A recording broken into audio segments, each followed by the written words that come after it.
And we are live. Hello, everybody. Nice Hello. to. Hello, Grid. This is our guest for the day. And Grid, I'd like you to meet my co host, Jay. Hey, Jay, what's up? Hello, Mr. Grid. How you doing? I'm good. And hello, darling. Thank- Hello, Jay. Okay, so Grid, feel free Yes. to feel free to share with everybody what you're about, what your channel's about, how you came to be, all that. Yeah, sure. So I hang on, I gotta give me 1 second. I apologize. That's okay. I'm a little rushed today because I kind of forgot that I was doing this, and which is totally my fault. Mm. But the I'm still getting set up over on my show, so I do apologize. It's very unprofessional of me. Oh, that's But okay. that's the way it is. So I'm Grid1MotorSports, and I have been retired now for about 10 years. I retired when I was 45. I owned a bunch of shops and a race team. The race team was the biggest thing that I did. And the sorry, I'm still trying to get this set up, guys. I'm sorry. And so when I retired, I traveled the country for a few years shooting matches and basically just kind of taking care of my kid when he was young. And then a few years ago, he started getting into he got to be about probably about 13, and I was like, hey, you know what? He's going to be dating soon, and I should know what is out there. I should have some idea about what the landscape is now, right? Like I should. And so I started watching this show called Whatever, and it you know and that kind of snowballed into I joined the Discord, and then um, once I joined the Discord, it was kind of fell in with everybody there, and then I ended up basically um, starting my own show. Now, then there was Josie. She was who's I think she's fairly well known, but basically Josie kind of said that kind of pushed me to start the channel, and and I did, and so here we are. We're 2 years later, 500 and almost 70 videos made. Uh, you know, I got monetized fairly quickly, and yeah, I talk about uh, a lot of political stuff. A lot of, I mean, I range in subjects as far as what we're going to talk about on any given day, and sometimes it's just kind of um, it can be kind of random what we talk about. So Mhm. that's kind of what that's kind of how it's kind of how it comes out. On the other, and then I'm starting a new channel, which is called Gun Prattle, and it's based on the, I have a massive interest in firearms and shooting, and I've been doing it for a very long time. And so the new show is just basically, um, it's literally Gun Prattle. We talk about competitive shooting. We talk about um, firearms themselves. We talk about technique. We talk about politics that are going on in the various organizations, and it's just a good show. And it should be a lot of fun for most people, even if you're not that into firearms. So, Mhm. So you speak of whatever podcast. Um, so according to to how their setup is and everything, and what they talk about, the women they bring on. mhm. Um, And I've been on Whatever.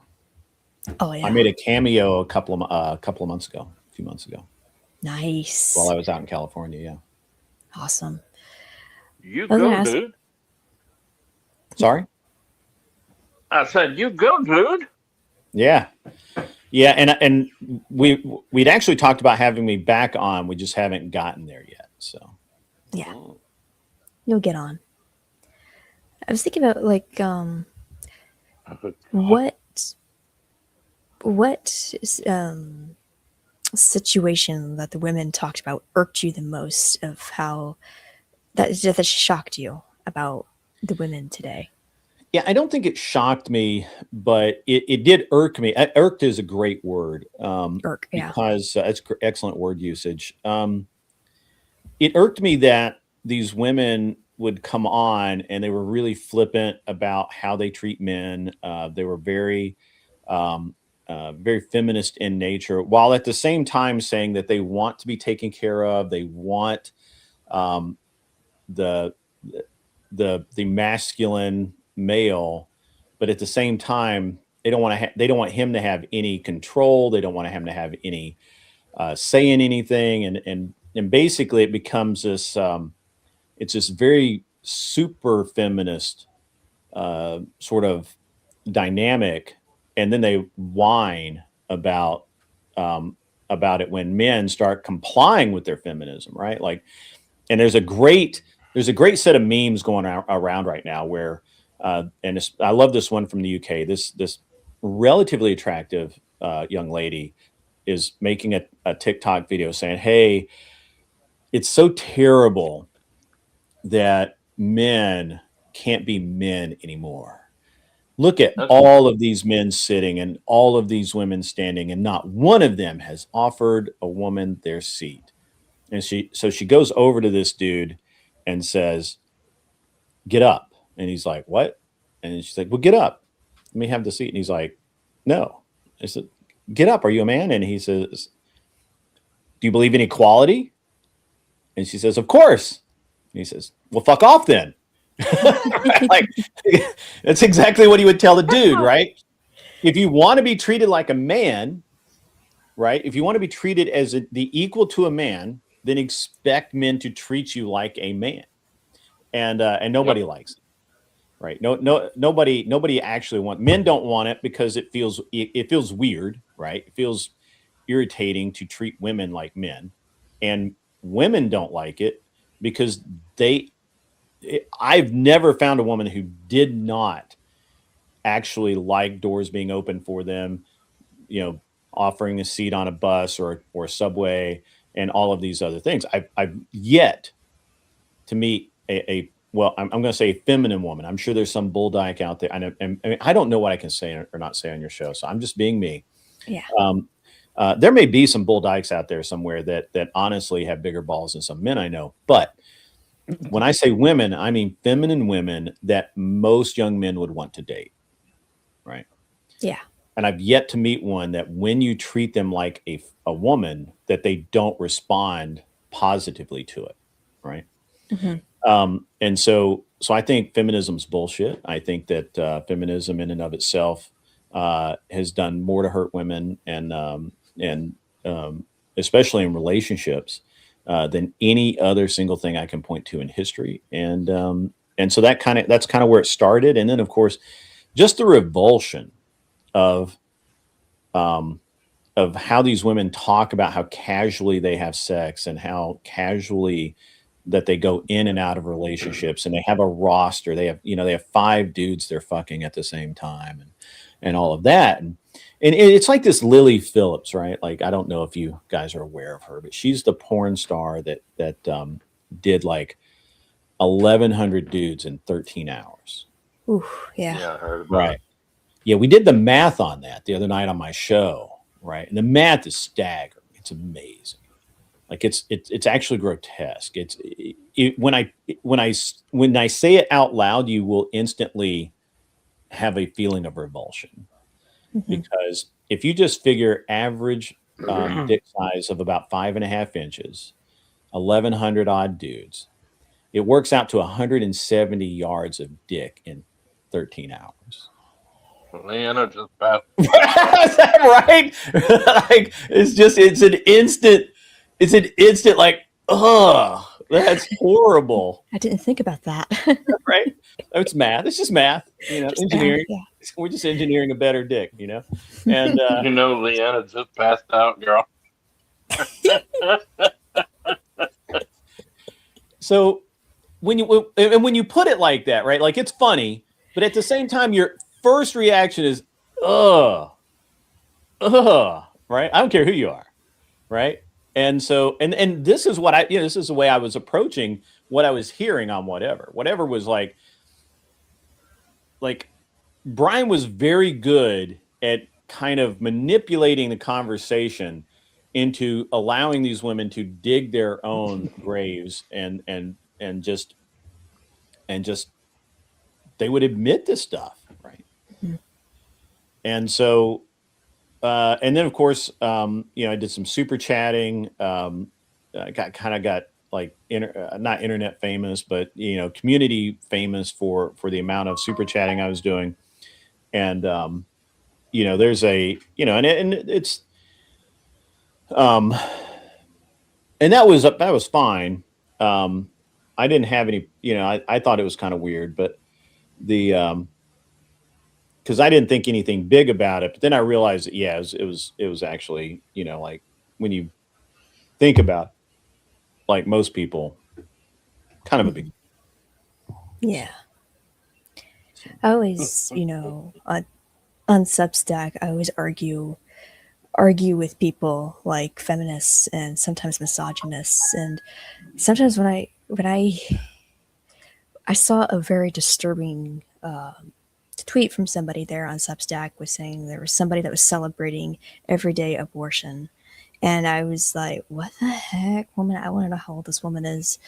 And I was disgusted because at least the woman that reposted it was saying, I don't know what freaking side of the bed I just woke up on, but that is just crazy.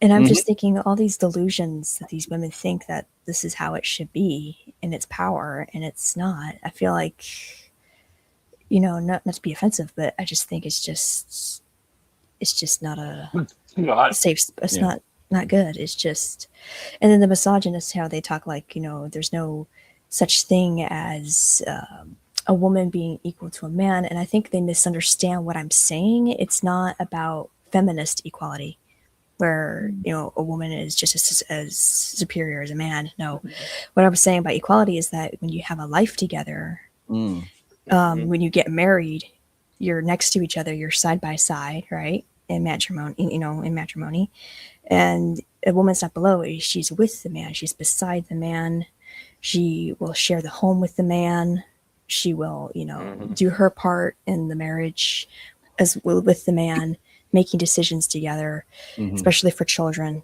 And I'm thinking that's equality to me. I think men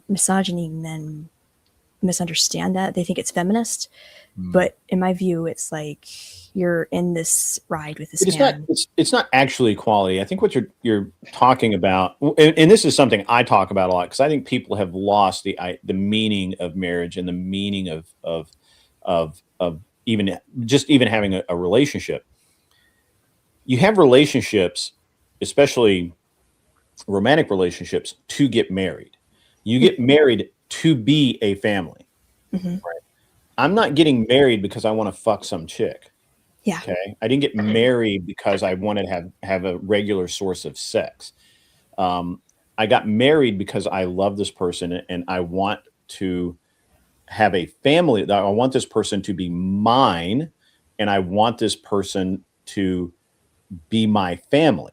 And I think that's really what people are missing, is that we're not talking about it anymore because of all the weirdness around how, with the left wanting to destroy the nuclear family. But that's why you get married. You're not a partner. We're not friends. We're not even romantically, hopefully that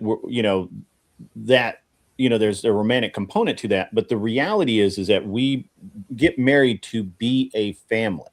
When I married my wife, that's it, right? Like there are no other women because she's my family, right? And so her family is my family. I can't hate them. I mean, I can dislike them, right?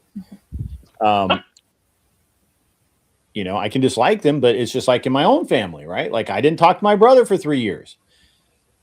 That's okay. He's still family. Yeah. Right. And this is where the disconnect is, I think, because people are looking at relationships like it's a job, like it's a or just all it really is based on sex. And this is one of my big problems with red pill is they sex is the foundation of the relationship. No, it absolutely is not. And it never has been. As a matter of fact, if you actually read the way most historical text and programs are written, the sex is, you're cautioned against making sex the root of the relationship because it only happens when you're in the relationship, right? Before then is the courting. Before then is the romantic period, the lead up, if you will, and the sex is kind of the prize. But the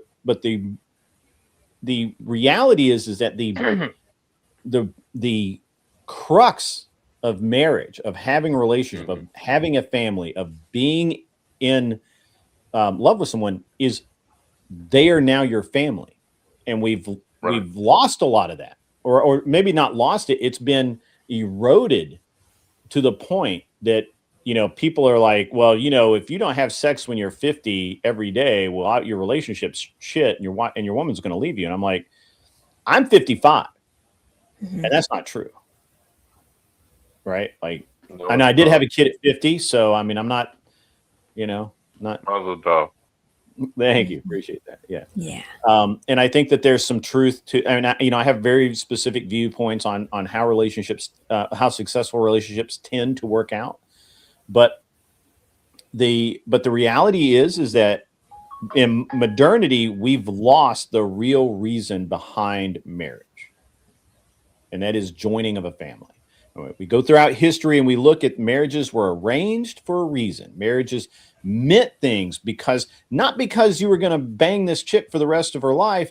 It meant that your family was now connected with that family. And it was important. And your children were going to inherit things or not inherit things, or have advantages or not have advantages based on who and why you got married. And we've lost that in modernity. So it's a. I have to stop you right there for a second. Leanna, get a hold of yourself. Jeez. Please, darling. I'm begging you. I don't know who that. You're what? That's my wife. Oh. Is she angry at me? No, she's bi. She loves you. She what? She loves you. She is bi. And she loves you. Okay, good. Yeah, I think it's a like I said, and so I have these very specific theories, right? Yes. Or not even theories, these very specific outlooks on what relationships should look like. And so, these women on whatever, the women in the panel verse, or the Panelstinians, as we now call them, free Panelstinians, by the way, free them, let them go on to be on all panels. But they have this very warped sense of what family is. And I think a lot of it has to do with how much time we spend online, how much time time has passed where for the last 40 years, the nuclear family has been attacked and eroded.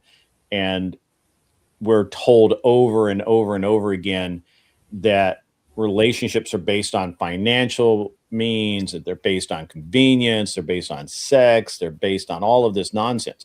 And none of it seems to be the truth. The truth is that the success of your marriage tends to be related to how you view the relationship with your wife or husband, and that relationship needs to be viewed as you are now family. I can absolutely hate my brother, but he's still my brother. Yes. My wife and I can have a knockdown, drag out, angry argument, but we're still married. She's still my wife. Mm-hmm. I will not be complete without her. Right. Mm-hmm. So, and there are some things I also believe that you have to put work into this. I mean, it's not, but, and so I had all of these viewpoints, and I got labeled as red pill for a while. And I used to say that I'm kind of red pill adjacent, but not really. That's no longer accurate because they, the red pill, for the most part, it's pretty flawed, and it is, yeah. Unfortunately, there's a lot of people who don't seem to realize that. That's okay. None of my business. But so I started the channel. I talk about politics. I do a day shift show where we do basically news, politics, current events, some other things. I do the night shows where it's usually some politics, but a lot of social issues, a lot of, I'll have guests or whatever. It's been good. It's been a good show.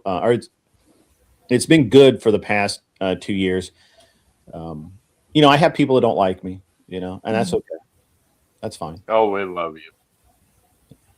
So, Mm-hmm. but yeah, we love all her guests. good. So. Yeah. I was Leanna definitely loves all her guests. Oh boy. I think one of the first comments she ever said. Yeah, I think the first comment she said about Grid was that he was hot. Like, could she come on the stream? No, not that she could come on the stream. One of y'all said something about get on about something. She said, "Can I get on?" Just so we have it, mods, do we have the link to Charlotte's actual show so we can get people over there? She has a small channel. We want to support her. Somebody, thank you, I'm sorry, I'm talking to my chat. I'm trying to get. I don't know if we have the actual link to your show. Like the show or the channel? The channel, yeah, the show that's going on right now. It's live, right? So yeah, it's live. Okay, I'm gonna start the channel link to you in private chat, and let's see if I can send it to you. Nope, they got it.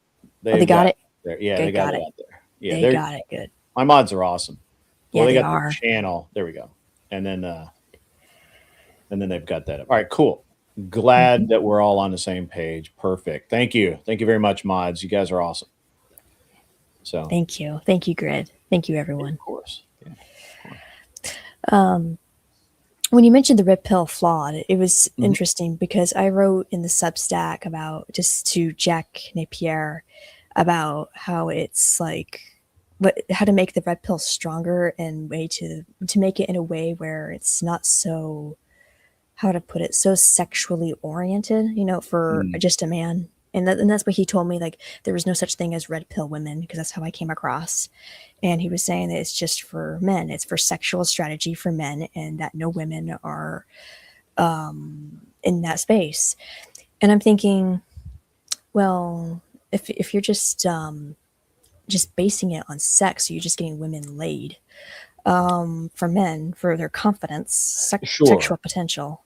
Yeah. So the actual tenets of red pill are actually not bad. It's a good set of things. It's a good set of kind of like ideals for men to live by, right? Like, and they're good, right? Like, get your money right, work out, try and live longer, try and be healthy. You don't have to be a bodybuilder, but maybe you ought to, drop a couple of pounds here and there once in a while or whatever. And don't date stupid women. Yeah. Right. Get your money right. Have a good job, try and improve yourself, make some investments, learn about finance and economics, and educate yourself about the world. Read a book once in a while. Those are all wonderful things. Yes. And I think that's true. What they leave out is religion, because then nobody would pay attention to it. And they really do. And what happens is there's a subset of we were calling them red pill creators or whatever you want. So these red pill guys that they got a program to sell. They've got an inside club for you to join. You know, they're giving descriptors for how you should do these things, right? Mm-hmm. And the problem is that most of the red pill content creators and the people who kind of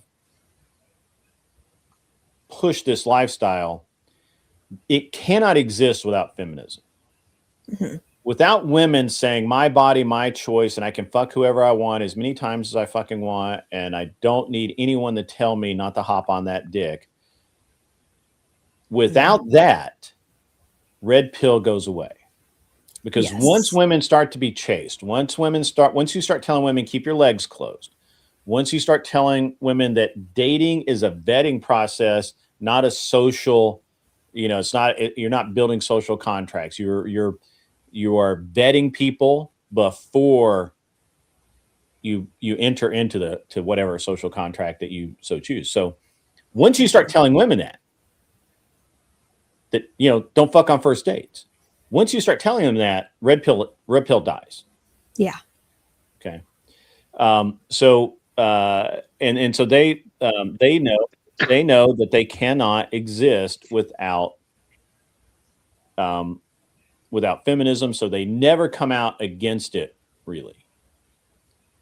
You'll never hear an actual red pill content creator say, don't, women be chaste.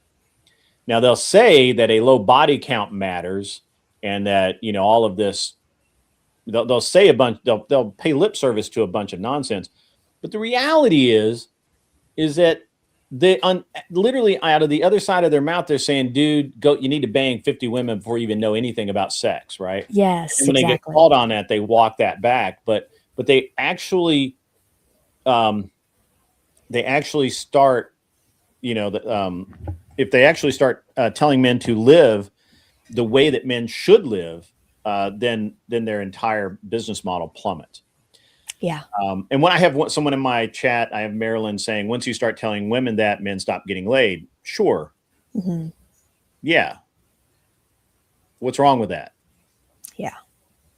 Men can just move on. I mean, there's other ways other than sex. Not everything's about sex, as my mom would say. Yeah. Well, and we'll come back to that. But so red pill. And people are realizing this about red pill. This is one of the reasons why a lot of the red pill content has just sort of dropped off. You have a lot more people coming out and saying red pill ruined my life. Red pill ruined my relationship. Red pill did this. Mm-hmm. And they're not wrong. Now they're often wrong about what they attribute it to, but that has nothing to do with them, being actually, factually correct. So, so I'm, I think that's a problem. I also think that it's a problem that they literally tell men to plan for women to fuck you over and leave you. Mm-hmm. Right. Now I have an interesting take on this, and I understand that not a lot of people are willing to say out loud what I'm about to say. But if my wife left me tomorrow and took everything, I would simply rebuild. Mm-hmm. The thing is that if you're literally a man that went out and built something worth taking, you can build it again. Yes. Mm-hmm. Right? Like this is, if you live in fear of losing everything you own, you're not living. Right? Mm-hmm. There are actually times, there are times in my life where I've been like, I just want to walk away from fucking everything and I want to go live in a fucking hut in the woods. And I don't think that there's anything wrong with it. I think that honestly, I think that's a very base thing to feel. It's like, I have too much shit in my life. I need a simpler life. And I think that that's a very real take. And I understand it. I don't make fun of men for having that. I really would think that men need to be more honest with themselves. I think that's we'll get to that too. I think men are not honest with themselves, but as far as women are going to ruin my life. Women are going to take take all my shit. Women are going to take. Now I get, so here's where I draw a line with that is women use children against men, and that's a modern thing, and that shit needs to stop. Right. Yeah. Like, that's horrible that we've devolved into that. And the second is women are rewarded for bad actions where men are punished for those same actions, right? And I think that's, on the one hand, I'm like, well, you're a man, shut the fuck up and move on. And on the other side of that, I'm like, that's pretty fucked up that society's decided that women can fuck men over, and really nothing, often nothing happens to women. Yeah. Now that is changing. And I actually watched this guy, Taylor the Fiend. Have you ever watched his TikToks? Oh no, I'm not on TikTok as much. Or I think he just does shorts. I actually catch him, I think, on Instagram mostly, but or YouTube. I forget. Anyway, Taylor the Fiend, amazing. And he hunts down these videos of these women. Well, I don't know why it is that these women are always in their car when they do this, but for these women who have ruined their lives, they'll be in their car, they're crying. It's almost, I mean, I can almost tell you this is how they all go. And they're whining because they thought that if they divorced this dude, they would get the house free and clear. But no, the judge said, nope, sell the house, divide the profits between the two, go your separate ways. And there's one of the best videos ever was this dude who was, or this woman who was sitting out front of the house that she thought she was going to get, that this man had worked to pay for, and it was being sold, and she was getting like 10%, and he was getting the rest. And they were like, I actually got, this is, I'll let you guys talk for a minute. I've got to take this. I do apologize. Okay. Sure. Take your time. This is my mom. Moms are important. Oh, Yeah. I wish that's still what Hello. I'm actually live on stream right now. Can I, and I don't know where I put stream already. It doesn't matter. Where's my mute button? There. Leanna, darling, would you please calm down? I know you're getting excited. Oh boy. I know he's a handsome man. I know he's more handsome than me. Come on. But you need to calm down. Okay? He's back. Please. Okay. I apologize. My mom, right before Christmas, had a mild. We don't know when the stroke was, but she had over Christmas. We found out my mom had a mild stroke. She has a lot of memory problems, cognition, that sort of thing, and she's with my sister-in-law right now. Huh? What's her name? Amanda. Amanda, yeah. I will put her on my 65 church prayer list. I appreciate that. Yeah, so she's I mean, she's more or less fine, just not a lot of memory, not a lot of cognition. The effects of the stroke. Yeah, the effects of the stroke. So anyway, so when she calls, I have to take it. Like, of course, we understand. Yeah. Mm-hmm. Hey, I don't have my mom or my dad, so I am happy that you have your mom. Yeah. Yeah, my grandmother lived to be 104, and she passed a few years ago. Jeez. Yeah. Mine died in 84. 84. Mm. Then my dad in 87, and my mother in 2005. So. Wow. Oh. Yeah. So anyway, I kind of lost kind of track of that, but anyway, so the way that I'm trying to pick up where I left off. The way that we deal with failed relationships, especially as far as the red pill views it, is really terrible. And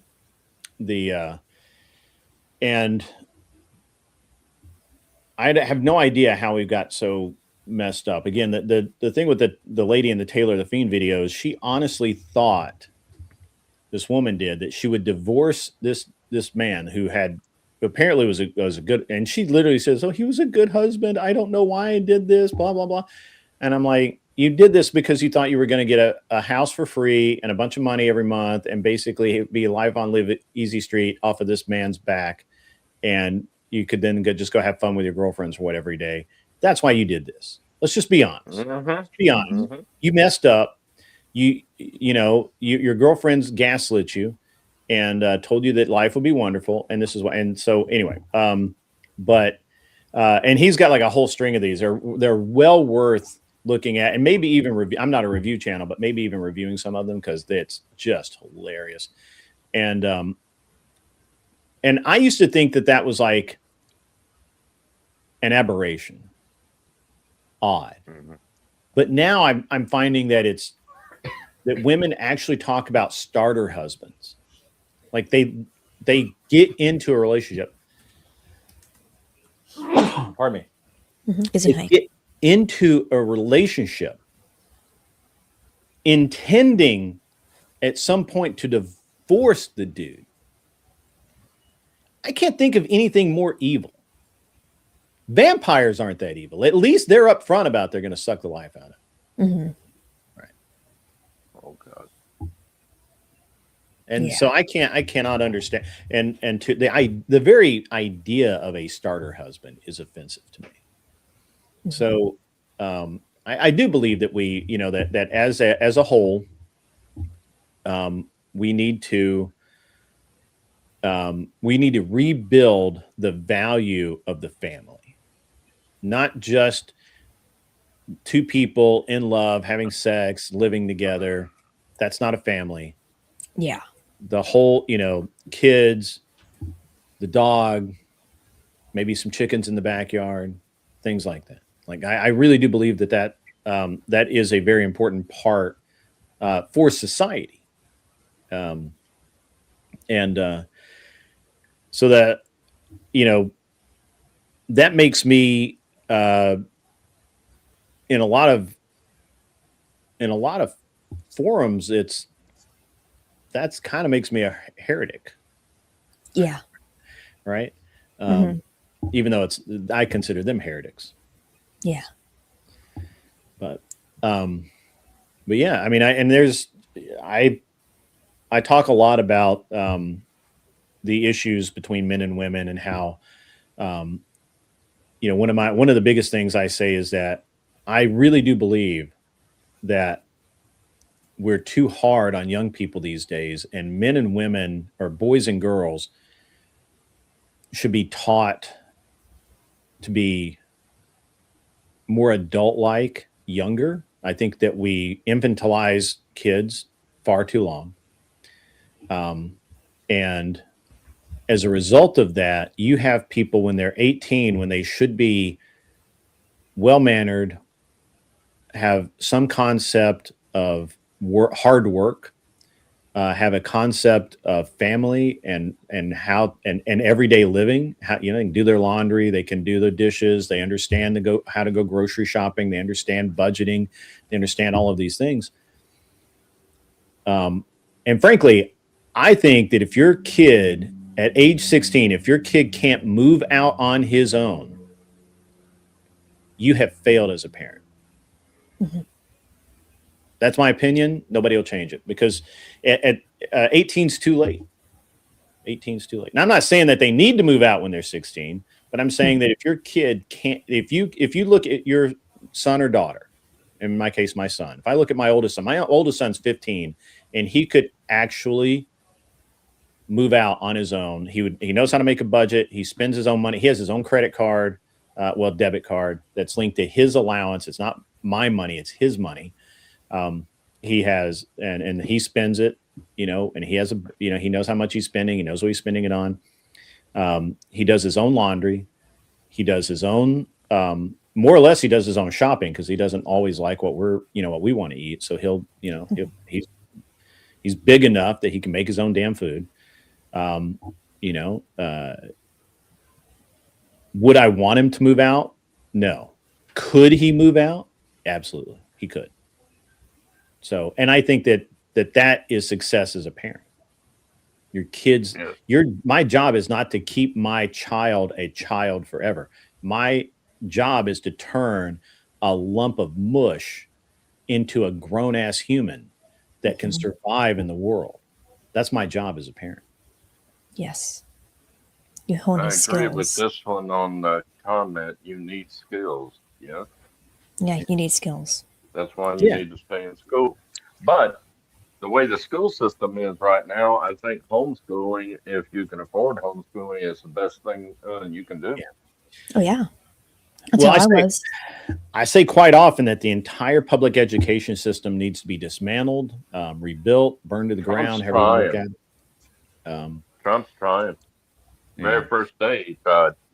Yeah. It's not just the Department of Education. It's the way that we're now teaching kids, right? Like when I was in school, we had male teachers, a lot of them actually. And Mm-hmm.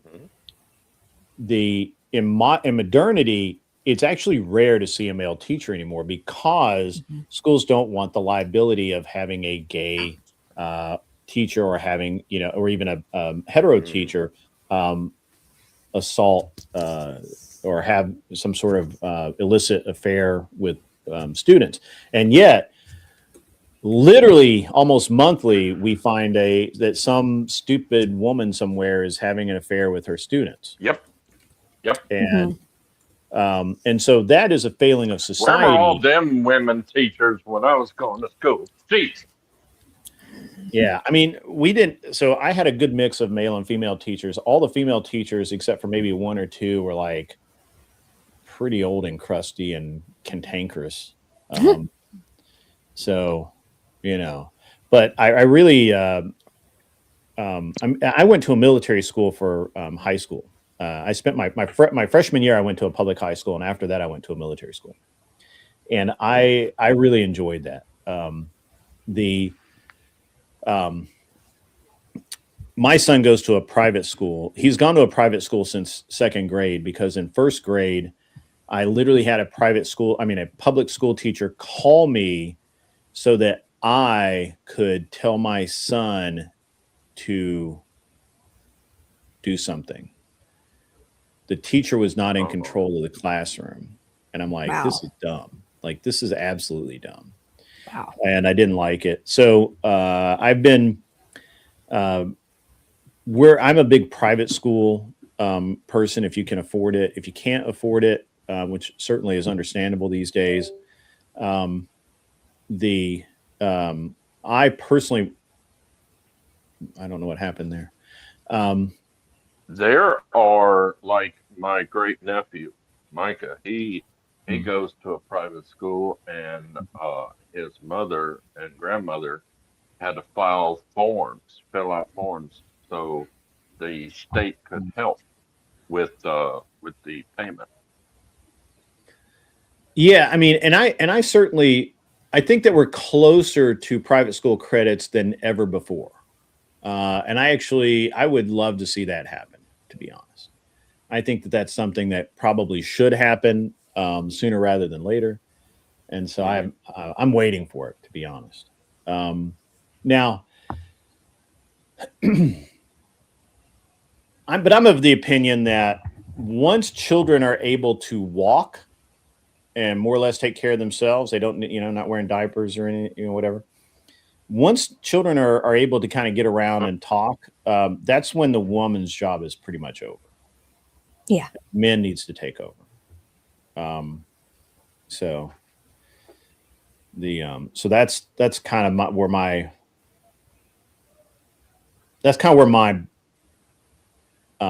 philosophy starts, right? Like, because throughout history, men have been the teachers, and there was a reason for that. We keep emotion out of it. We give you the facts. We let you learn. We let you learn how you need to learn. Look at any proper Boy Scout troop. Those men do not go out with those boys and tell them how to start a fire. They'll show them a few ways, and they'll let the boys figure it out on their own. Yeah. That's how it should be, right? That's how you're going to learn. And so like the cavemen. Yeah, like cavemen, right? And, well, but even all right. So look at any profession in the world. Who are the top? Who are the top chefs in the world? Top chefs? Yeah, male or female? Gordon. I know Gordon Ramsay. Yeah, yeah. I mean, I don't need names. Just Robert Irvine. yeah, they're all men. Right. All men, yeah. Men cook. All right. Is that the woman's The job only? best professors in the world. Okay. Men. Okay. You I can't taught name me. myself how to cook. You can't. Um, you, you can't. It's very hard to name something where women excel and men don't, Mhm. except birthing children, Right. right? Which is, I'm not saying that's all they're there for. I mean, my wife's awesome. My wife's an amazing high performer, makes tons of money. You know, super amazing woman. But that's not the norm. What do you think of this fellow's comment? What? I was in club. I think he means clubs. Clubs to scouts. Cubs to Someone scouts. teaches you to learn. Yeah, they teach you. Yeah, and they teach you to learn. That's true. They teach you how to learn. I agree with that. I agree with the statement. I don't know if that's a statement he's trying to make. He was in Cub Scouts to Boy Scouts, which they're now calling Scouts. Yeah. But they don't. I don't know how his troop worked, but my son's troop, the adult leaders do not show scouts how to do things. Interesting. The older scouts who have been through it, who have learned how to tie the knots, who have learned how to start the fires, they do it. I don't know how it, I mean, look, I can't speak for everyone. I'm just saying this is my son's experience, and I agree with that experience. Right. That's why that's why we have made it such a big part of his life. And he is, I mean, he's on his way to Eagle and he wants to go to West Point. So, Oh, wow. Heck yeah. Yeah, he's headed to West Point. He's got to get his grades up a little bit, but we think he can make it. I wanted to be in the Navy, but I wouldn't have been able to pass the physical. It was a Village People song, right? No. In the Navy. No. Those seven seas. Anyway. It was the old war movies, Operation Petticoat, oh yeah, Destination Tokyo. Mm-hmm. Tell Grit I said racing cars isn't a real sport. Oh, that's my buddy Anson. He also said, "What in the comments want to know more about you?" Yeah, that's Anson. He's a good dude. Yeah. So. Should I make him a mod? No, do not make him a mod. He's not a mod on my channel. I wouldn't make him a mod on your channel. He is a good dude, though. And he literally, on my channel, he says, "So what is this broad's channel about?" Oh, boy. Oh, God. That's just his... Leanna, put down the axe. Put down the axe, Leanna. He can't help it. He's from Alabama. Yeah. Should I make Void a mod? He's asking for mod. Void can be a good mod. Void's good. Okay, I'll make Void a mod. Sorry, Anson. Grit told me. He knows. Okay, so people are curious about what my channel is about or what I'm about. I initially started out as a songwriter. And so what I would do is I'd post videos that I would make for displaying my lyrics using Suno AI. Great videos. Yes, great videos. And then I started doing live streaming and I was quiet, I was shy. I didn't show my face. I did watch-alongs of films.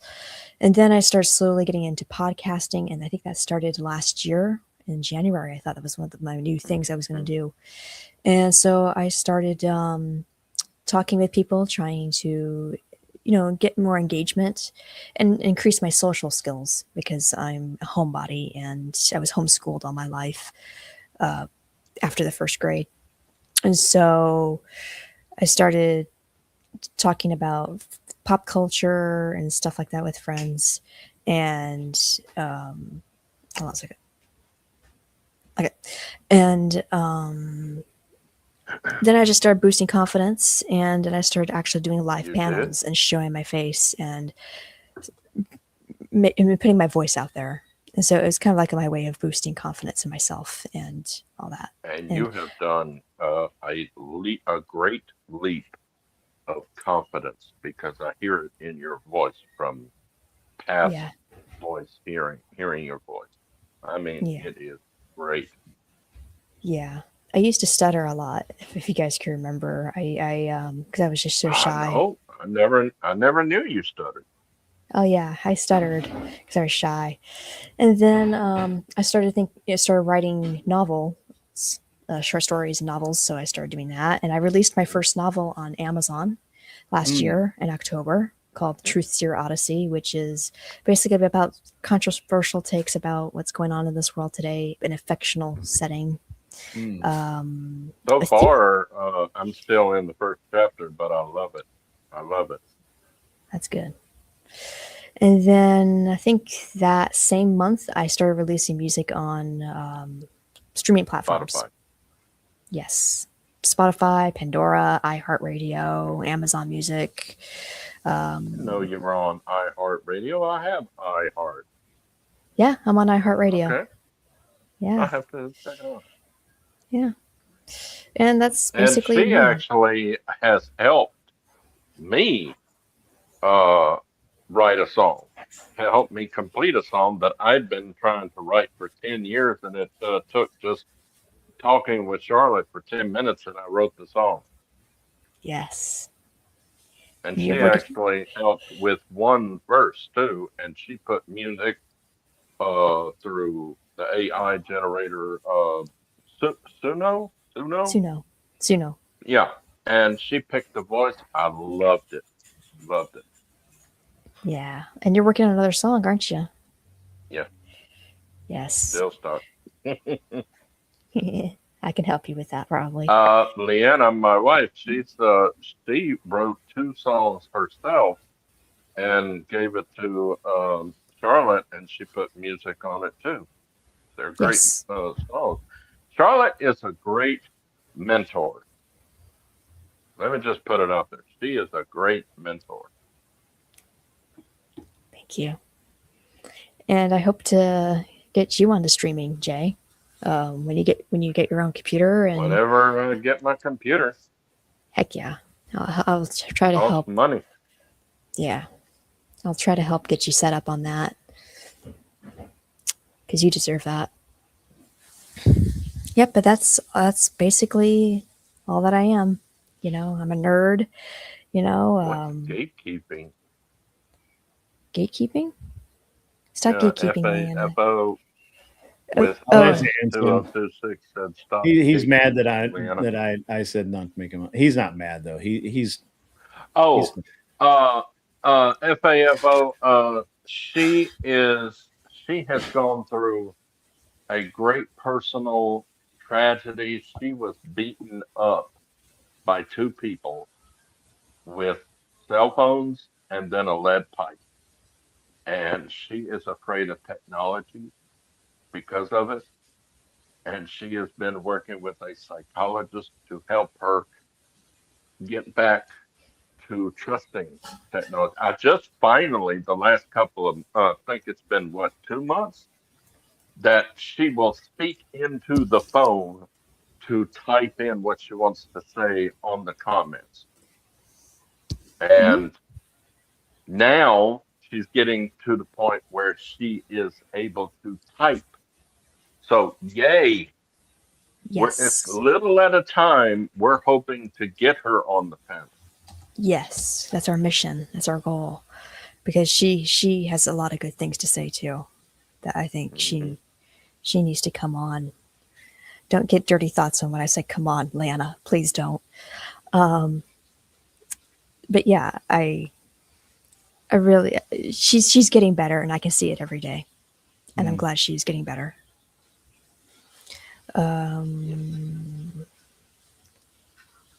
Oh, come on, oh, come on, Allison, that's funny.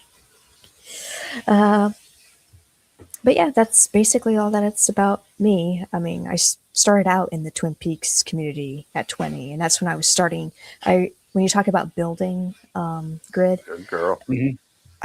so basically then I was very uneducated. I did not know what I was doing, and so Hmm. I basically got into a Twin Peaks fandom group because I wanted to see how that would go, and I was making such good, you know, social connections there and getting some kind of Hmm. popularity in being social and being kind to people. And I was told by a bully why don't you go make your own group because you're not welcome here because this is my group, you're taking over and everything, and I'm barely doing anything. And I said, sure, fine, I'll do it. And he didn't believe me that I would do it, and so I made my own group and I started inviting people. I did the securities all by myself, learned on my own. I didn't need a instruction manual. And that's how I think I started to realize like people can shame you, but you can do things, with that. Like you can use that positive energy from a negative energy. And from then on, that group has been the healthiest group in the fandom, while the whole fandom was going to a toxic collapse. And in the 3 years of running, it's got 5K members so far. So that is awesome, and I hope that keeps growing and making a positive impact in the world of that fandom. And So you yeah, just got back monetized on YouTube yesterday. yes, yeah. YouTube gave it back to me because I guess my channel was growing too quickly. They just decided to take it away, and they dropped my watch hours too. I used to be over 300K, but they dropped that ever since I got the YouTube artist icon for the channel. So Interesting. yeah. We have in my community, we have a fellow, I haven't seen him in about a year, named Roland Thorne, and he is an author. He writes sci-fi books, and he lives down in Alabama as well. And I haven't talked to him in a while. I wonder what he's doing, but yeah, he's a pretty cool dude. He shot a match with me actually. I put things out there all the time, like, hey, I'm going to go do this. If you want to come hang out, let's do it. And he actually showed up, which was really cool. So Nice. yeah, it worked out So well. your podcast is called Mm-hmm. what? An Unreasonable Man. Okay. And that Yes. comes from a Just so. quote Mhm. from a 1907 play by George Bernard Shaw, which was called Of Man and Superman. And the Yeah, sorry, I think he was talking to somebody. gotcha. Yeah, so of Man and Superman, where he proposes that the best and brightest men would marry the best and brightest women. They would have the best and brightest kids, and so on and so forth. And through this sort of reverse eugenics, and hypergamy would create a master race or a race of supermen. And then the normies would be down here, and these super people would be up here, and it would create a true caste and elitist system, which was all horse crap. He was a communist. He was a raving lunatic, to the point that H.G. Wells actually unfriended him. They had beef together, and so wow. I mean H.G. I mean, if that was H.G. Wells, a weird dude to begin with. So if he's unfriending you, right, like you got to be pretty weird. And but he did, but like all commie bastards, did say something relatively smart at some point, and that was, um, and I'm going to paraphrase here just for brevity, That's but just dumb luck.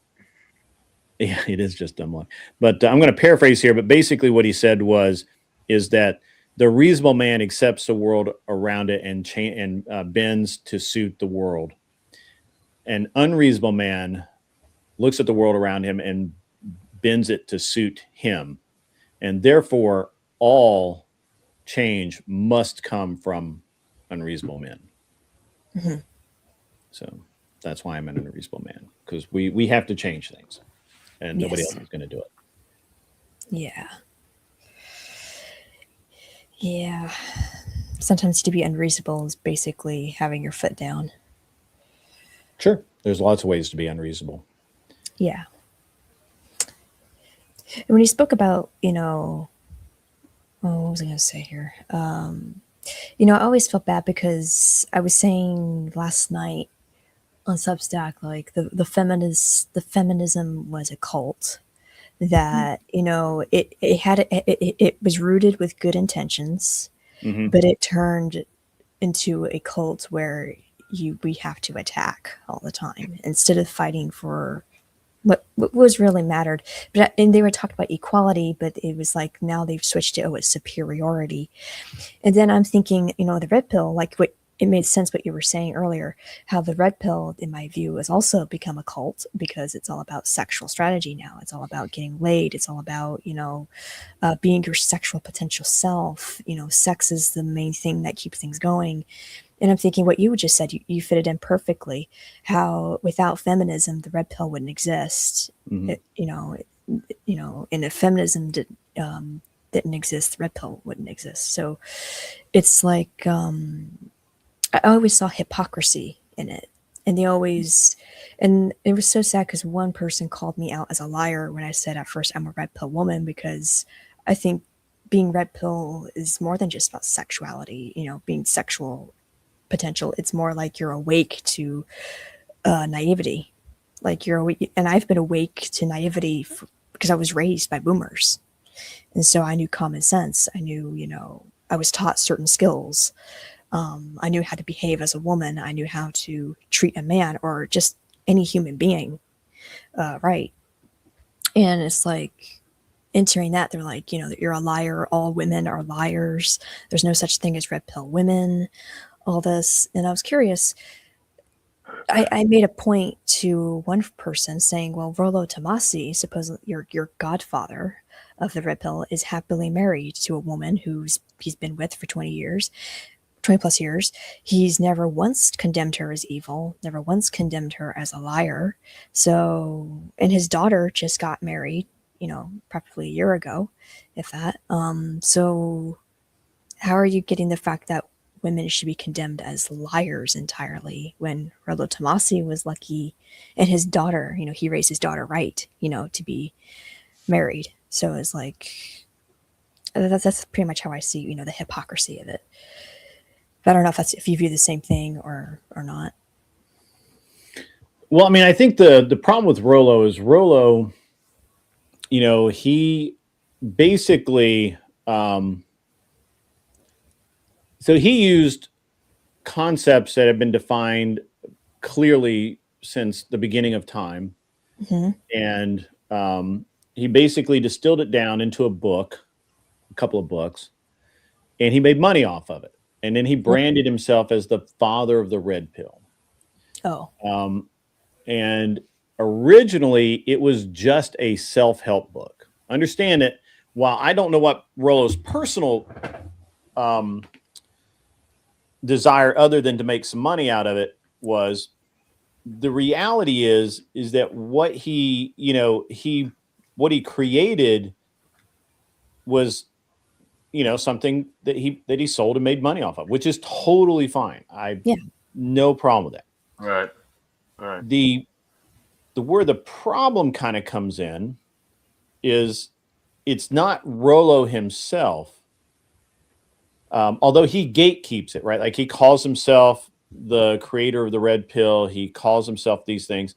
And if you take it, look, if I claim to have created meth, then you can lay a lot of deaths from meth at my foot or at my feet because I created that shit, right? Like I am responsible. So if you're going to claim to be the father of the red pill or the whatever, creator of the red pill movement, then you have to take the good and the bad. Now, he never takes the bad, he only takes the good, and that's human nature. So we won't even fault him for that. where the disconnect comes in is while on the one hand he will say, well, I don't know. He's like, I don't really agree with Wes Watson and the way he's doing things. It's or whatever, but yeah, I like him and he's he's a good red pill dude or whatever. So he won't condemn the charlatans that are taking red pill and turning it into a program to sell to people these self-improvement things as a life coach, as a PUA, right, a pickup artist, or any of these things.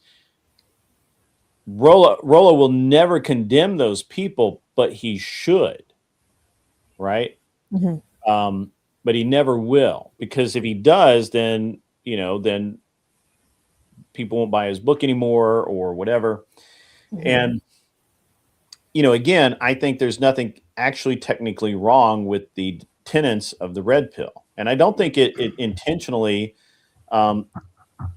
leads men to believe that they should have multiple partners or anything like that. Rollo is correct when he says that the red pill, as in his books, it doesn't say that until like the third book or whatever. Like in the original text, it's not. He's not saying that, but he never condemns it.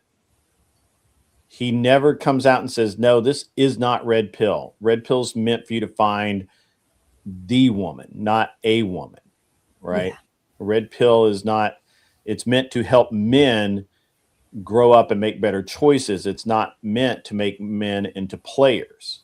Yeah. Right. And this is where the disconnect comes in. And this is where I have a real problem with red pill in and of itself. And I think the fact that, Rollo thus far has not really condemned any of it is telling. Right. Now, and I'm not going to get too far into it because my position is that Pearl Davis says the exact same shit as Rollo does. Yeah. And he will literally call her out on every little point and talk shit about her, but it's and I actually asked him, I was like, why is it that you actually go after Pearl for saying the same thing that you say? Exactly.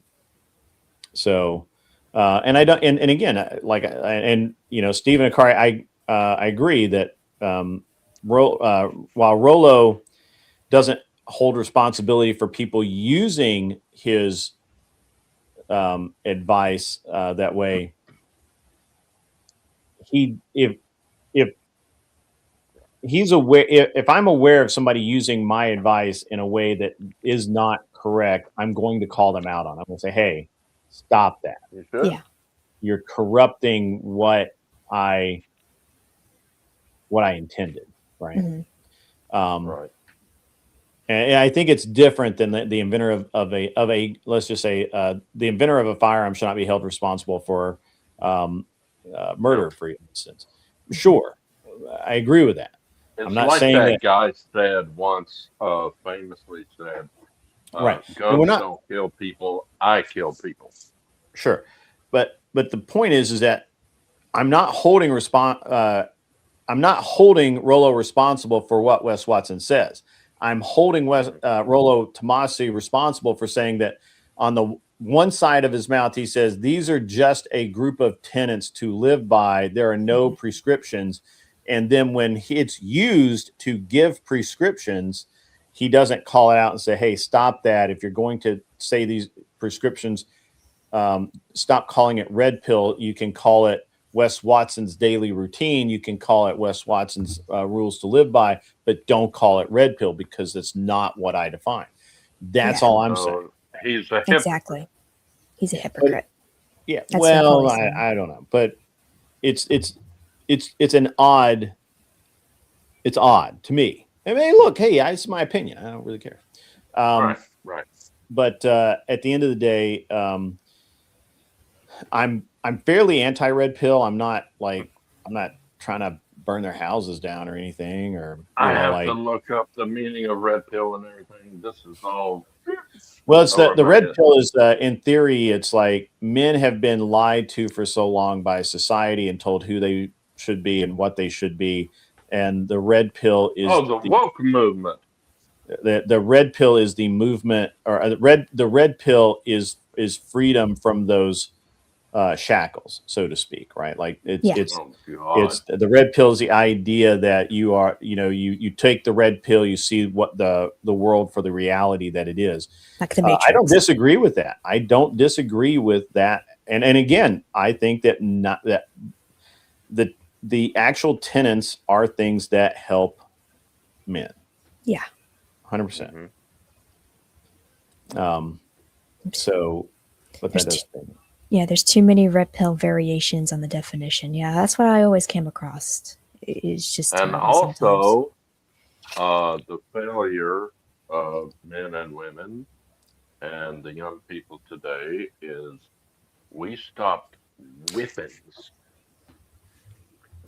Uncle Guns Uh, is not wrong here. I'm going to be honest. This is a good sentiment. Red pill is the adult men divorce equivalent of Santa isn't real. Hmm. that's right. You're not wrong. You're not wrong. I mean, it's not a bullseye, but you're not Hmm. wrong. Hmm. But yeah, that's It's true. I near mean, the and sentiment. women, Yeah. and look, ton, there's a ton of reasons why people get divorced. But I guess when you have these creators and these pickup artists and these life coaches, whatever they call themselves, going out there and saying, "Hey, you need to be, you know, you need to get in shape. You need to get ripped. You need to get buff. You need to have peak sexual value Hmm. so that women will like you or whatever." And I'm like, no, Yeah, that's not that's not how true. to do it. Like No, that's it was funny, It's funny like because the go ahead. Go ahead. it was always so funny when they shame a woman for a high body count, but then they say, "Oh, but a man says, oh yeah, I slept with 1,000 or 100 women. mhm. That should be, oh my, a woman would get so hot and bothered by that because that means I have sexual potential." And I'm like, how freaking like no, that's a man whore to me. Like if you don't want to sleep with a whore, I personally don't want to sleep with a man whore. I'm sorry. Like Sure. why can't a woman judge a man for a body count too at the same time if you're going to be shaming a body count? It's just to me, I just think body count should not be in the equation at all. Actually, it should be none of their business True, but unless you knew the nature of that woman. I don't. I think it's different for women Yeah, versus men. So yeah, when you when we talk I about, don't or at least disparage when it. I talk about body count for women, right? And I don't dig into this very often, um, but men want a lower body count because we're trying to get as close to purity as we can. yes, That's I just agree an with that. instinct. That's an instinct that men have. Women don't have that instinct.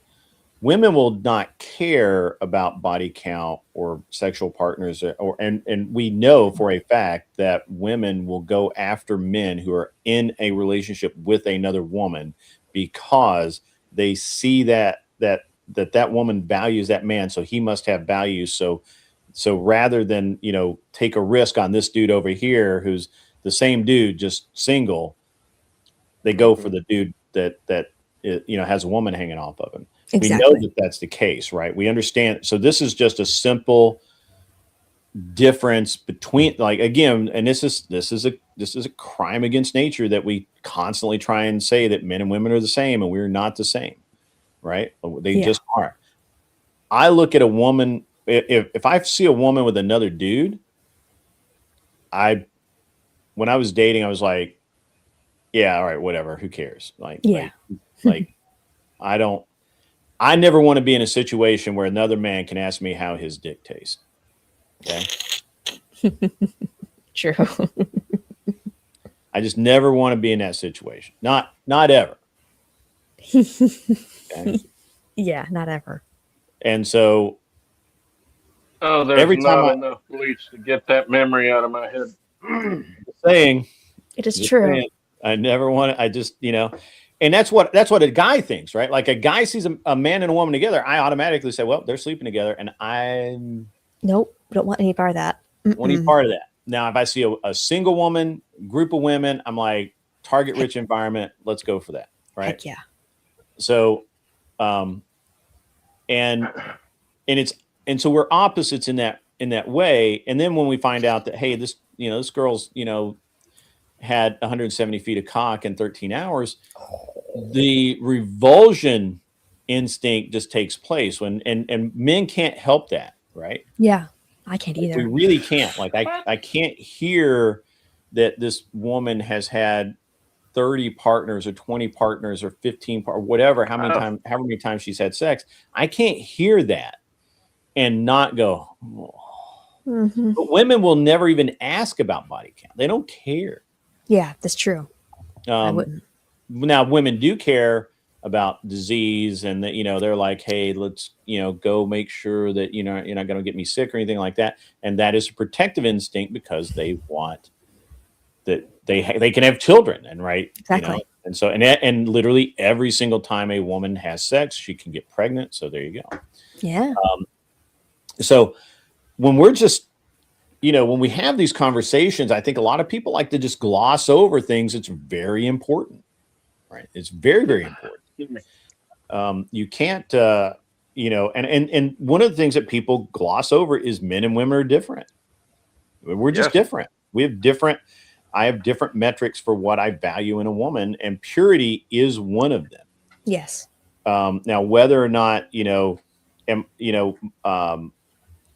and as I got older, right, and so I'll give you some insight. I don't know if you've heard this. I've said this many times. My chat's going to know this, but just for if you're just tuning in.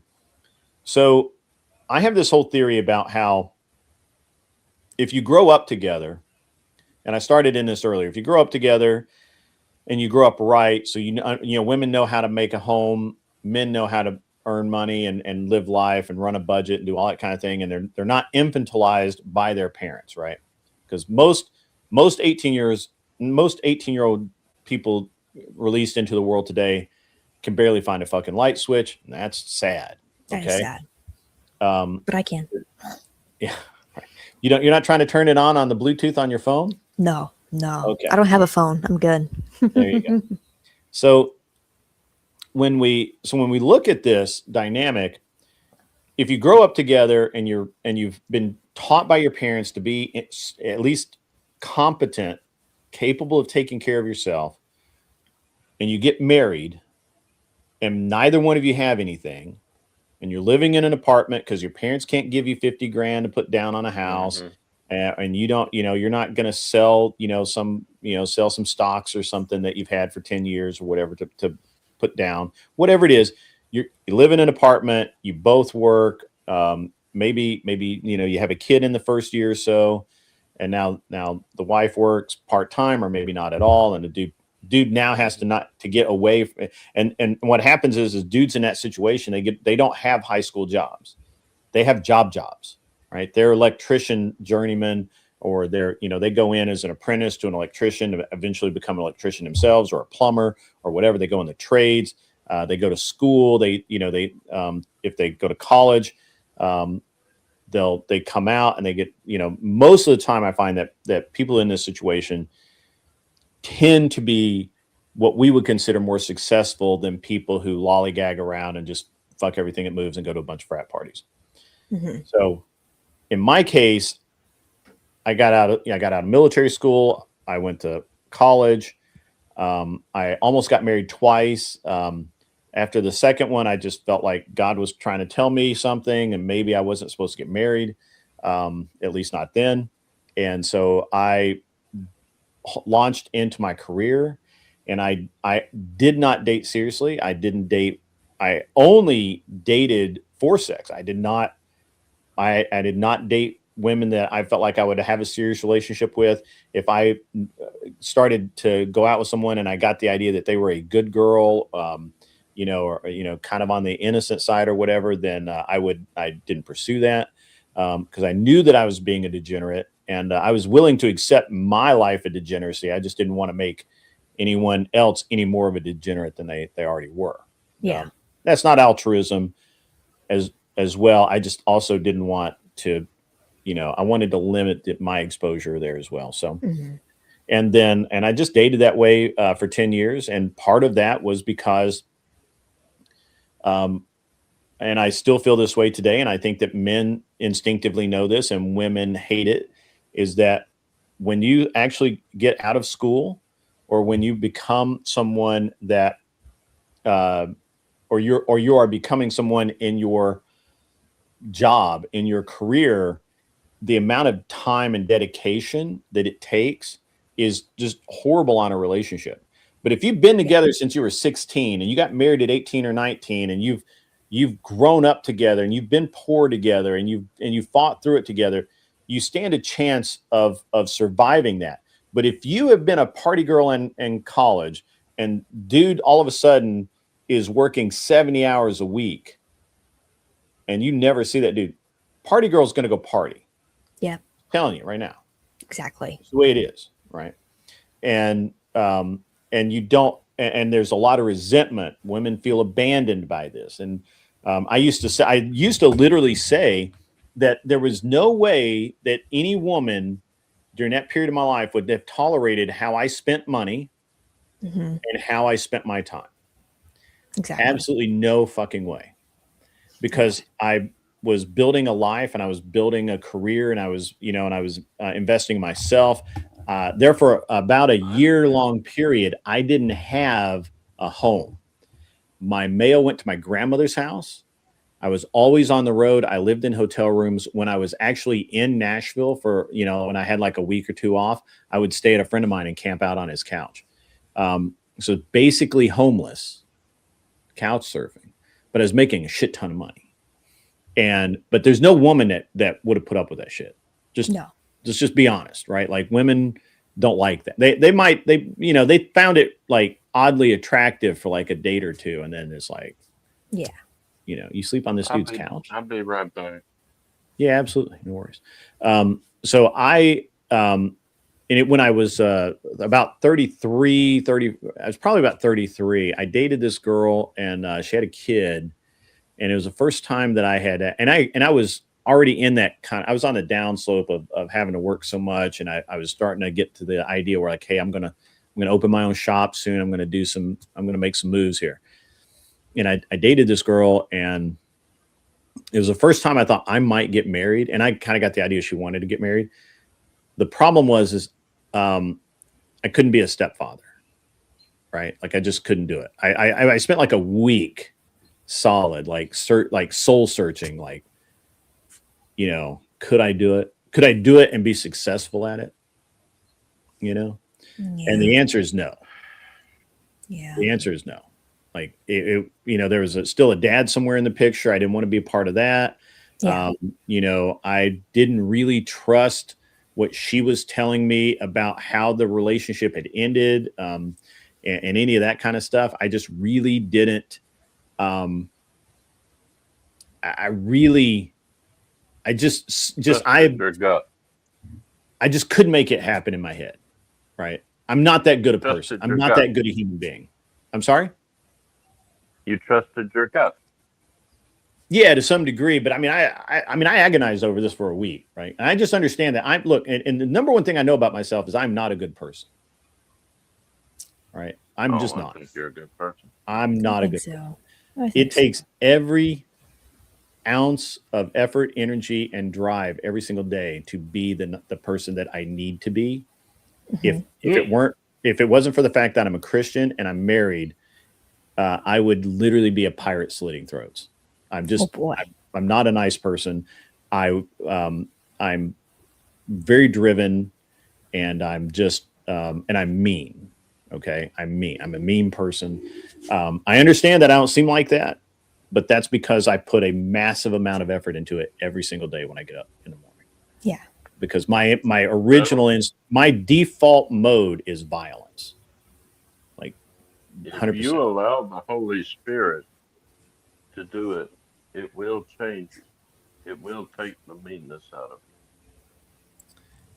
Well, that's probably why I am where I am now. But I'm just, and I'm capable of great kindness. Understand that, but I know that I'm a Because violent person. I was where you are right now, and I had to let the Holy Spirit take control of me because I was a wild.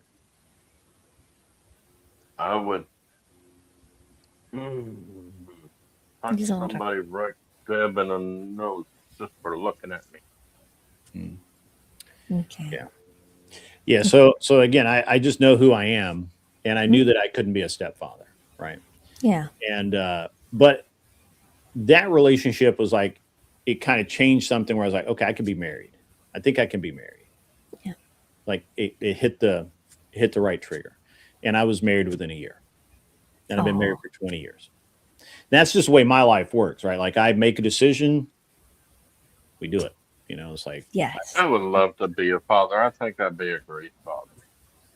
I love my kids. My kids are awesome. And I was married for 5 years before we had our first child. Because we were building, we had, it's not, we didn't start with nothing, but I was working, 60, 70 hours a week. My wife worked, my wife got a master's degree and then she, worked. Wow. So, you know, it was a situation where, um, while it wasn't 100% planned, it definitely was the direction that we wanted to go. We just weren't Mm. really. We knew that we weren't. We It wasn't the right time to have kids, Right, and when it was, we had kids, right? So right. and that's just the way that is. And I regret not going all the way. Being able, I should say, regret not being able to go to high school and college. I would have loved to have gone to college and got a degree, but mm, it just wasn't possible. yeah, Mm. I did all of that, but the degree I never did anything with. Yeah.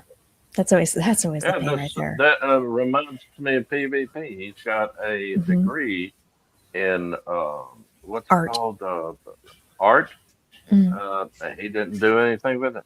It's a shame. I think he would have Mm, been great. Hmm. yeah. Yeah, I have a degree. I have a dual master or a dual major. I did psychology and criminal justice administration with a minor in philosophy. Nice. Absolutely useless. Worst investment I ever made. So, but at any rate, yeah. So, like Andrew Wilson, for example, I got to be honest. I'm I'm super like he's a apparently an amazing human just because he is a stepdad and he's made it work, Right. right? Like Hmm. he is by all accounts a successful stepfather, He is. and that is I personally can. I mean, not everybody can do that. So many try, not all can. Yeah. That all can. Okay, I saw something here. Charlotte, what is your degree in? Like I said before, I was homeschooled since the first after the first grade. I I did freshman college for free online, homeschooled, and I studied that on a loop for 2 years. But I graduated the high school, homeschooled high school when I was 17, so I was able to enter that early. What, And like a GED? I didn't pay for that, but I passed the SATs that were Oh, okay. prep tests, and I was able to do that. Yeah. And so, but I otherwise, tried. I tried doing a GED. mm, yeah, I just couldn't do it. yeah. And ever since then, I was taught by my mom about how to write in English and stuff. My dad taught me Hmm. science and math and stuff like that. I So I love was, science. yeah. And my mom, she to make an effort, she would always teach me how to write essays, like write a persuasive essay, write all this stuff, and then write reports You should about try classical to. artists. Do you ever want to go back into that computer college thing and get a what's it called? A degree? Not really. I mean, maybe one day for sure. I would say maybe. I think it's always great because my mom even says that it would be great to have those initials behind my name, which Yeah, I could get that one of these days for sure. yeah. Um, but yeah, my mom, I think writing took over. I used to be a math person, um, to write Oh, advanced you're definitely a math formulas. person. Yeah, writing advanced, formulas and solving them. Somebody put a math equation in the comment yesterday, and I could see the wheels spinning in her head. And I said, "Uh-oh, here goes the mathematician." Yeah. But then, then writing took over, and I think that's what built me up. I think all of a sudden I was studying in books, I was Hmm. researching, doing my research, Yeah. and then I grew up, to become able to write songs and be able to write a novel. Sometimes the attention I, span is I'm hard I in may be journalism. biased, but I think she's the greatest songwriter of the 21st century. Hmm. Hmm. And mom wants me to make the effort of saying that every holiday she'd force me to write a poem. So I would do that. Even though I didn't, it I was want to hear your Christmas poem. I have one saved from 2014. I guess I could share that one You of these didn't do one days. last year? No, I gave up doing that. Started writing songs instead. So I wrote one song last year, unfortunately, Did you for do a Christmas. Christmas song this year? This last year? Just one, just one. I did. The year I did more, but I'll have to look it up and listen to it. yeah. But Wait a otherwise, minute. that's What's that? that's basically what I am with that. No, Charlotte doesn't need anybody, need a husband to tell her what to do. She's doing fine. Oh, I'm good. I mean, I'm happy. I mean, I'm young. I'm still learning and trying to be better. And same with my journalism. I started with that, and that increased my writing. Grid, I want you to tell me the truth. Um, I don't know if you know what Charlotte's age is, but look at her face and tell me how old you think she is. Oh, I have no idea. I have no idea. I, s- if I didn't know, I should rephrase that. I didn't know her age, and someone asked her age, and she told it, and I said, "I thought you were 17." Ooh, this guy's close. Yep. I'm Well, gonna be 20. I'm gonna be 23 this year, I'm gonna be 114, which is 57 mathematically. You're trying to be older than what you really are, you're 57. but I'm in the body of a 114-year-old. No, Oh, no. oh, oh, oh! You have not seen my little what they call rollator. God, I do write haikus, Coco. I actually wrote one for the first time in a long time to somebody, and it was Grant pretty is not fun. an old man.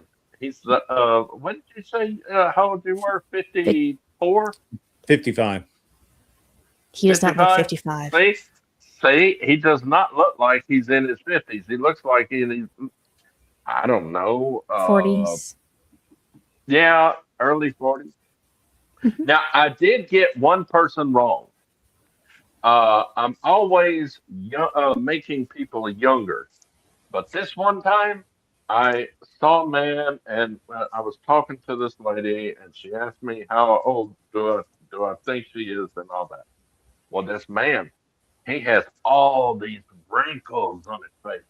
He's got this deep old voice sound like, and he said, "How old you think I am?" I said, "I don't know, 80." And he said, "I'm 42." I said, "Dad, gum, life has Oh. been bad to you." Oh, God. Wow. um, and I wrote this essay grid. I don't know if you could agree with it, but I think it's basically what I told you early in the stream. But I wrote this essay in response to one of the red pill guys. Um, I I think I can read it, but But I think I might just send it in the chat here. Hold on. Sure. Make it easier. I I don't bet want you to. FO is going to say, no, he's not 57. He's 83 the way he looks. Oh boy, don't encourage him. Okay, I'm gonna do this in the private, public chat and the private chat, and you can disagree and agree with it either way. It's fine because I'm unlike most women of my Oh, generation. I don't take offense too easily, unless even if somebody did make an offensive comment, I just don't care about it. I just you don't care what anyone thinks or says. yeah, but some kind of religious, you know, how to put it, juxtaposition, Juxtaposition. juxtaposition. Thank you. But yeah, I think, in my opinion, there's two different breeds of women, which God did create two breeds of women. First was Lilith, who we probably would see was more feminist, and then we have Eve, who was more submissive, but she, how would I put it? She was Did a misled. bad thing. Yeah, she was misled, I think, and it really shows that how the true woman needs the man around, because if Adam was there, I don't think she would have done what she had done. But Hmm. because the snake knew a woman and how she, is weaker. I don't mean to be offensive. Hmm. He saw her as weak, but she's not really weak. She was just more naive. She just, you know Hmm. she just went along with it. You know, Eve lied. She's the first person to lie, actually. She did lie. She said she told the snake, God told us we cannot uh uh touch and eat this fruit of the vine. He never said you couldn't touch it. He said you can't eat it. Yeah, yeah, true. I didn't think about that. She didn't lie that she didn't take the fruit from the tree, right, to Adam? No, That's where she lied. no. She was It, honest that she did that. she lied by saying that God told her that that he and her could not touch or eat that piece of fruit from the forbidden fruit from the tree. He never said that. He said you are not to partake, to eat from the fruit of the tree of life. Hmm. He never said you can't touch.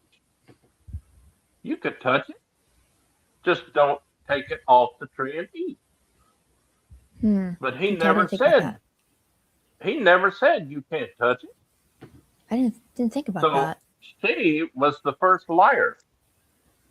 So do you think it applies that all women are liars by nature? No, no, no, no, no. Eve. Eve is the first No, liar. I'm saying hypothetically, because it's been going on with misogynists that they're saying, "Oh, you're a woman because you're a liar," and that there's no such thing as a woman being honest. Do you think with that? Do you think her being the first liar, that kind of brings the delusion Well, that men think women? men have always I've even heard it in churches where they say, don't trust the woman, she's blind. True. So that Don't does trust her.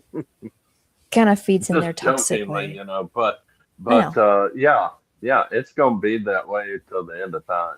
That stereotype. Just like Adam, he blamed God for giving him the woman. The woman you gave me the fruit, and Hmm. I did eat. Shows that the men are to blame. That men Why are blame. you blaming God? It was you that did it. Now, I guarantee you, if he had told God, yes, I ate it, I believe God would have forgave him and just reversed him back the way he was. Yeah. But because he blamed God, he had to be punished. Yeah.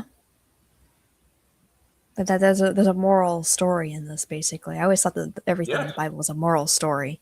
Like it even shows in the they're all psychology. moral stories. But yeah, but it kind Even of shows what Jesus used moral parables. yeah, because I was thinking, even psychologists will even say, and I was reading in the books Hmm. that mom had for health books and stuff, how the boys always will put the blame on others if they fail on something or don't take accountability of their own failures or their own actions, and the women will always be the ones that will always self blame themselves more than they should, which I think Hmm. that's what I've come to the conclusion. And when you tell that We're story, that does sorry make that we're sense. boring you, Grid. Somebody said in the chat, a Grid looks bored. Grid, do you look bored? I mean, I just it's not a conversation that is particularly interesting to me. So I'll just Oh, sit here and let you guys have it. So I'm sorry. oh, uh, we're Bad sorry. Jay. Bad, Bad bad, Jay. bad Jay. Bad Jay. He started it. yeah, Bad Jay Yeah. came back. Okay. Okay. But what I was saying was, okay, there's two breeds of women. So, Grid, God made Lilith, and then Lilith, wanted the dominance in sex, and she wanted the dominance in, everything he did, which is the feminist take. And then she's the one that ran away, and then God forced her back, and then she ran away again, and then got with the devil, became the mother of demons.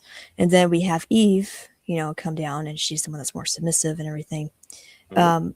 And what I was saying was, there's two breeds of women in this world basically that exist, and we got the feminists who are just so flat out evil because they don't like men. They think they're in threat with men. They feel like men are out to get them. They feel that men are terrible people, terrible creatures overall. I think humanity is just a parasite. And then there's a woman like like my mom, my grandmother, me. We never thought that way. We just knew how to treat a genuine person.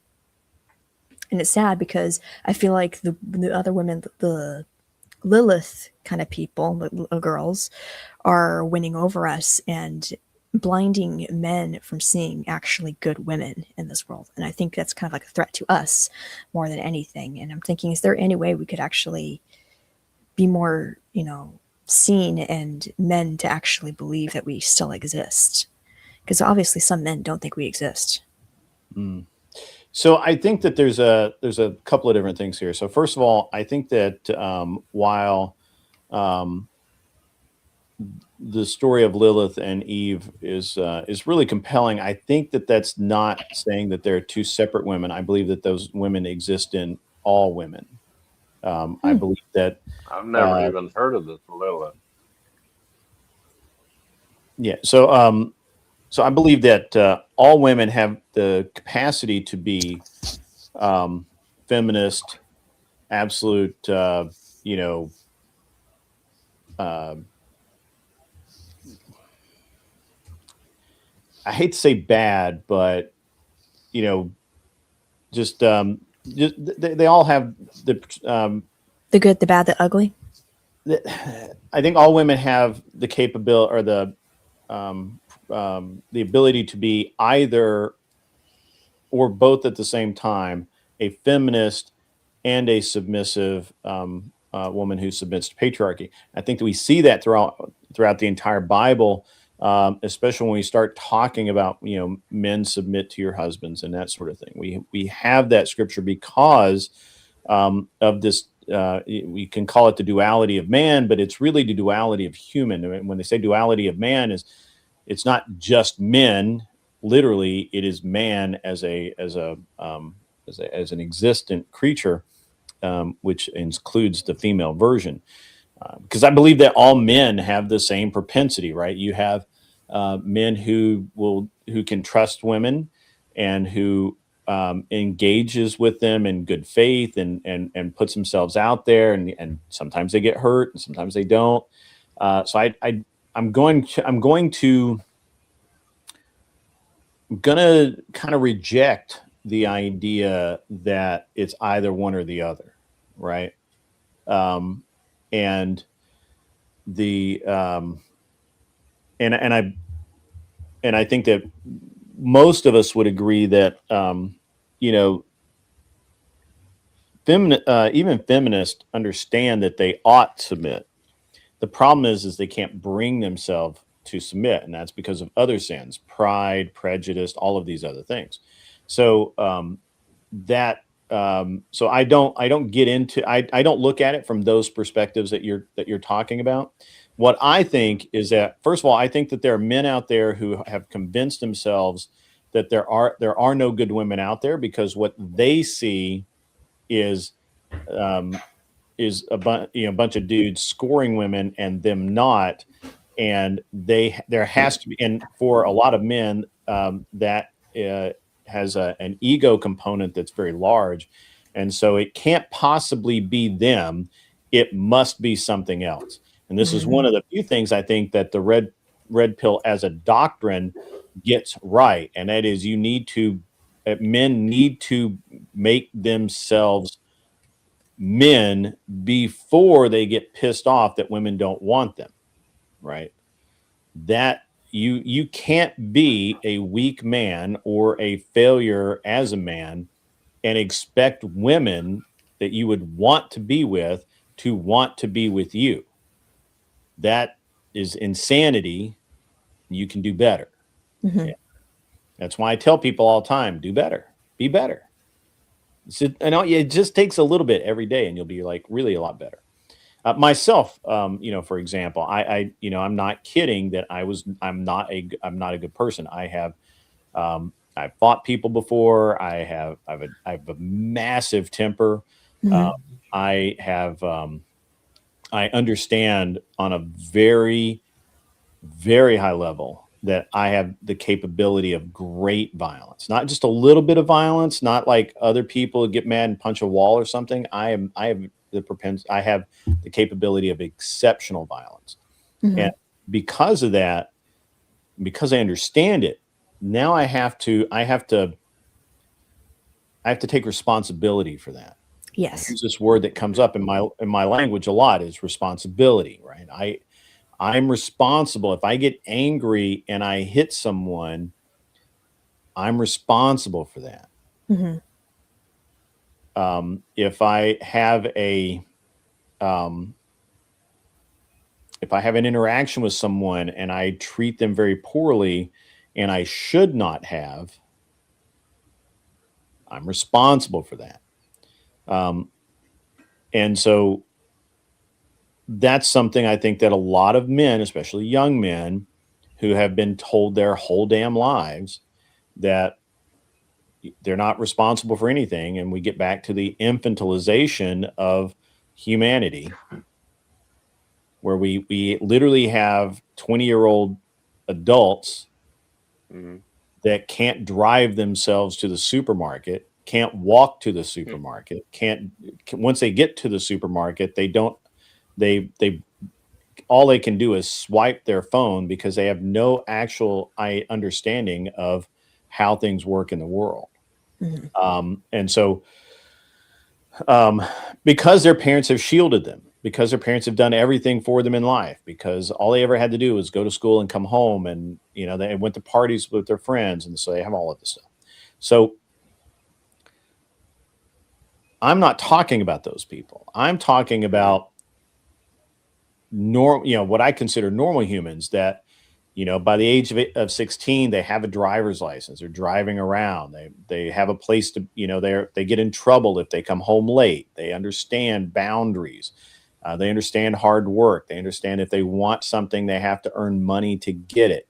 They understand that if they don't show up for work, they get fired. They understand that staying on the computer for 10 hours a night before going to work will get you fired. They understand all. They're adults, right? That, like, I'm not raising children, I'm raising adults. So when we insert that into the dynamic, and those adults have a sense of responsibility, it's harder for someone to get mad because they can't get a date. It's harder for someone to feel bad for themselves or sorry for themselves because they can't get a date. Because they look at it and they go, well, maybe that chick didn't like me because I said, hey, come here, cunt, or something like that. Maybe I need to change my approach. right? Maybe I need to say something a little nicer, like, "Hi, how are you? My name's Bob," or whatever. Like there's maybe they need to sack up and actually use words to talk to women and not text them. I don't know. Whatever the situation is, I'm not here to describe everything, but the interaction portion of it, men and women just don't do anymore. So, or they do poorly, and that's where red pill hooks a lot of these men because, again, the base tenets of red pill, like a lot of other things like red pill, are good. Be a better man. Be a man that women will want to talk to, right? On the other side of that, I think that women have been force fed to some degree a never ending stream of you deserve better. Yeah. You deserve, don't settle. And when I say this, by the way, I understand I have people watch all across the world. I understand that other nations are not like this yet. But it's coming. Don't worry. We export everything here, even bad science. So when we're talking about this, it's very important to realize that even if a dude, all right, I'm gonna use my son for an example. He's 15. He's right at 6 feet. He's 190 pounds. He's a dude, right? Like he just is, and Dude. he's a solid dude, and he's super nice. Everything. He doesn't talk to girls. He doesn't, and now he could, but he just doesn't because he's into his own thing. He's got his own stuff going on, and it's not. He doesn't. He has a lot of pressure to perform well in school. He has, and the idea is, hey, don't worry about it. There's time for girls later. In more than likely, your mom's going to arrange a marriage for you anyway, so don't worry about it. So it's but he for a while was like, I don't really know how to talk to girls I'm attracted to. I can talk to all these other girls over here, but I can't talk to those girls over there that I really like. Well, yeah, it's nervous. You're gonna have to get shot down a few times first, and that's okay. Don't worry about it. So I don't think that there's enough young men that hear this thing, and I think that the idea you listen to like Andrew Tate, you listen to Rollo, you listen to all these people, and they make it sound like if women are shooting you down, well, there's something wrong with the woman. All right. There's something wrong with her. Why would she shoot you down? You're a stud. Yeah. Necessarily the case, right? Thank you. Yeah. Okay. I'm sorry to cut you out because Right. I was really like where you were going there. I have to go now. Me too. Thank you for coming on Grid. It was Sure. awesome having you on. Absolutely. And thank you for promoting me and Yeah, absolutely. Thank you. Yeah, hopefully the guys came over and subbed and all that. Yeah, thank you. Thanks to everyone in the chat. Please do sub to Grid. He's worth it. If you love what you've been listening today. I just subscribed to it. Yes, do follow, do subscribe, do share, like his streams and also his other channel as well. Yeah, thank you all. What other And channel do you have? he only has 2. I'll share them to you later, Jay. Okay. Or Grid can in the private chat after stream. Yeah. All right. Love you all. Right. Peace. Yeah. Yep. To my chat, I'm going to keep going. So you, at least for a few minutes, and then I appreciate it, Charlotte Nightstar. Thank you. Thank you very much. You're welcome.